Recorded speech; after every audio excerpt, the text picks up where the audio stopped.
তুমি আমাকে কখনোই ভালোবাসোনি, তুমি আমার মায়ায় কখনোই পড়োনি। তুমি কখনো মন থেকে চাওনি যে এই জিনিসটা বোঝার জন্য। আমি আজ বড্ড ক্লান্ত, বড্ড ব্যর্থ তোমাকে বোঝাতে বোঝাতে। আমি এখন অনেক ক্লান্ত হয়ে গিয়েছি। আমার আর মন চায় না তোমাকে বোঝাতে। আমার আর মন চায় না তোমাকে একটা জিনিস ধরে ধরে ধরে ধরে সেটা বলতে যে এটা ছিল না, এটার জন্য তুমি ভুল বুঝেছ। এই জিনিসগুলো না মানে বলতেই মন চায় না এখন আর।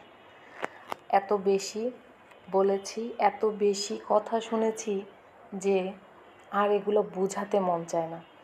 আর আমি যদি নীরব হয়ে যাই, সেটার যে একটা ভাষা, কেন নীরব হয়ে গেলাম সেটাও বোঝার ক্ষমতা তোমার নেই।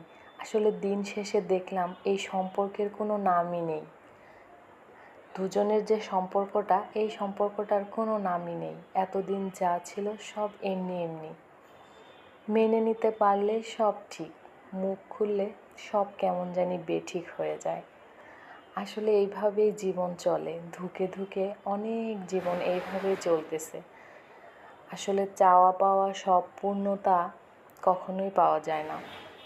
মানুষ যা চায় তা কখনো পায় না। মানুষ যেটা চায় না সেটা সে খুব সহজে পেয়ে যায়। আর 1000 বছর ধরে একটা জিনিস চেয়ে যে পায় না, সে বুঝে তার গুরুত্ব কতটুকু। আর যে একটুকু পরিশ্রম না করে পেয়ে গেল, সে তো সেই জিনিসের মর্যাদা দিবে না, এটাই স্বাভাবিক, এটাই সত্য। এরকমই ভাবে জীবন চলতেছে। যে চায় সে পায় না, যে পায় সে তার মূল্যায়ন করে না। এভাবেই চলে যাচ্ছে অনেকের জীবন।